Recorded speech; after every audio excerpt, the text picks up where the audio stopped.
Before we look at the definition of conditional variance, let's just review how we define regular variance or unconditional variance. If y is a random variable, we define a new random variable, which is the square of y's deviation from its expected value. So z is large whenever y deviates a lot from its expected value.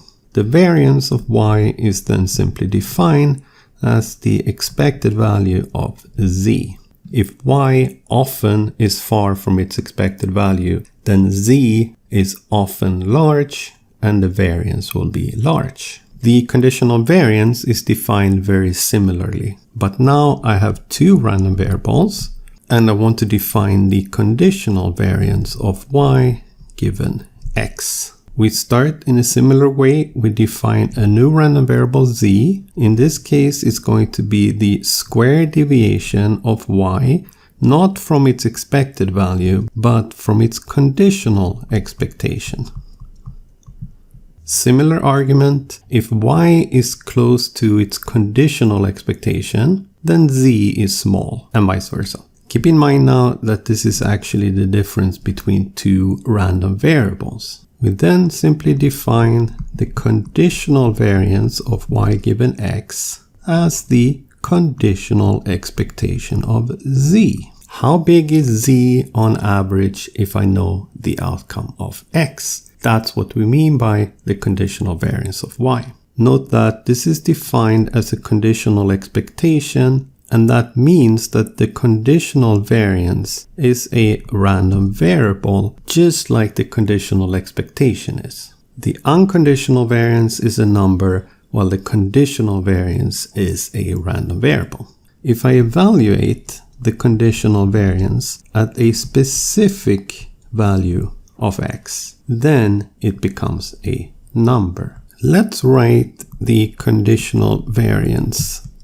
In one step, the conditional variance of y given x is the expected value of z conditionally on x, and z is defined like this. So if we put that in here, we have expected value y minus ey given x squared conditionally on x. This is the definition without defining the intermediate z random variable. Moving back for a second to the unconditional variance, the expected value of y minus e of y squared.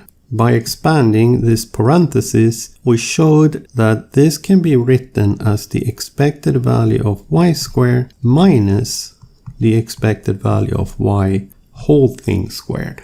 We have a similar formula for the conditional variance. So let's expand the square on the right hand side.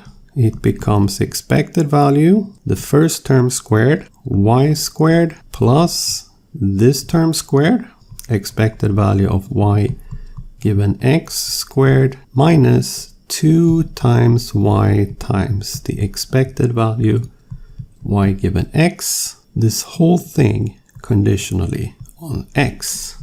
Now I have a conditional expectation and I have plus and minus signs, so I know that I can move the conditional expectation operator inside and divide this up into 3 conditional expectations. So this is the expected value of y squared conditionally on x plus the expected value of the second term e y given x squared conditionally on x. I can take the 2 outside, so minus 2 expected value y times e of y given x conditionally on x. Let's begin by looking at the middle term. We know that this conditional expectation, ey given x, is some function of the random variable x. Really doesn't matter exactly what this function is, but it is a function of the random variable x. And this function is to be squared, and then we have the conditional expectation. Well, we know that if I condition on x,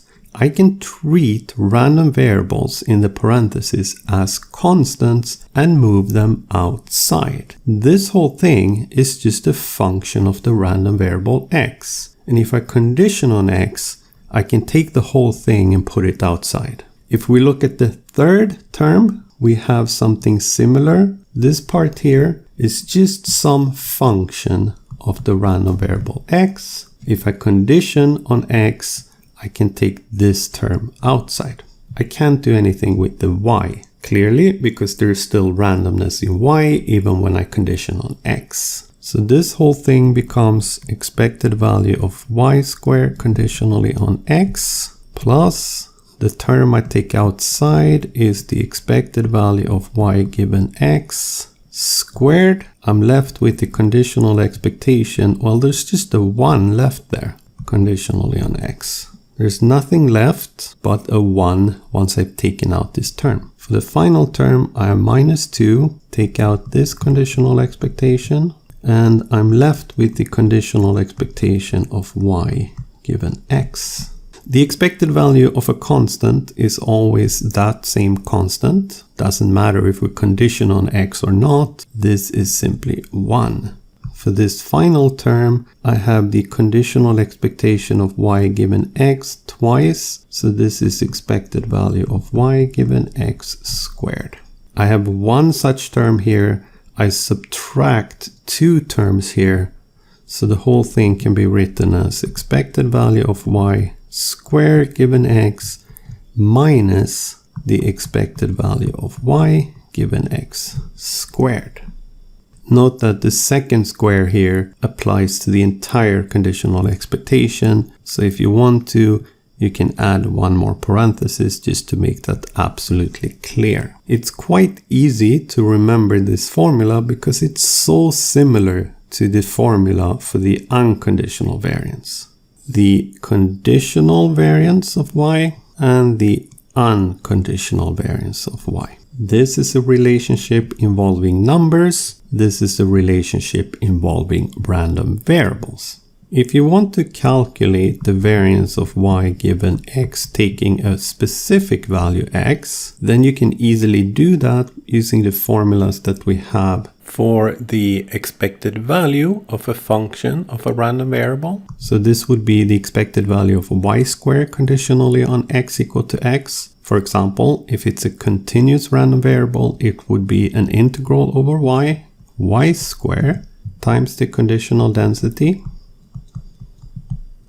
minus the conditional expectation y times fy given x, yx dy, this whole thing squared. Similarly, if y and x are discrete random variables, you will have to evaluate sums. Remember that we had a very important formula called the Law of Iterated Expectations, which told us that the unconditional expected value of a random variable y is the same as the expected value of the conditional expectation of y given x. This is also called the Law of Total Expectation. Actually, we have a similar but slightly more complex law of total variance. The law of total variance looks like this. The variance of y is equal to the expected value of the conditional variance. But we get one more term, and that is the variance of the conditional expectation. This is the law of total variance. Keep in mind that this thing here is a random variable. So we are taking the expected value of a random variable. The whole thing will then become a number. Same thing, this is a random variable. You take the variance of a random variable unconditionally, it becomes a number. It's not very hard to prove the law of total variance, and you can view this proof as a really nice exercise in handling conditional and unconditional expectations and variances. So to prove this, let's start with the left-hand side. Variance of y, we know that this is just equal to the expected value of y squared minus the expected value of y squared. If we look at the first term, expected value of y squared, by the law of iterated expectations, I can do the expected value of y squared conditionally on x if I do one more expectation. From the conditional variance result, we know that the expected value of y squared given x is equal to the conditional variance plus this term, by simply moving the third term over on the left-hand side. So the expected value of y squared conditionally on x is the variance of y given x plus expected value of y given x squared. Put this in here, and this is equal to the expected value of the variance of y given x. It looks like we're on the right track because that's the first term here, plus the expected value of y given x squared. The second term in the unconditional variance, expected value of y, we can write that using the law of iterated expectations as the expected value of the expected value of y given x. So the expected value of y squared will simply be the square of this. So let's plug in what we have found for these two into the unconditional variance. Then we have variance of y is the expected value of the variance of y given x plus the expected value of expected value y given x squared minus expected value y given x squared. So just one final step is to realize that this is precisely the variance of the expected value of y given x. Why is that so? Well, if this is z, we know that the unconditional variance of z is the expected value of z squared minus the expected value of z squared. So this is the expected value of z squared, ey given x squared, minus expected value of expected value y given x squared. And this thing here is exactly what we have here, proving that this expression is the variance of z, or if you like, the variance of the conditional expectation. And we are done. We have then proved the law of total variance.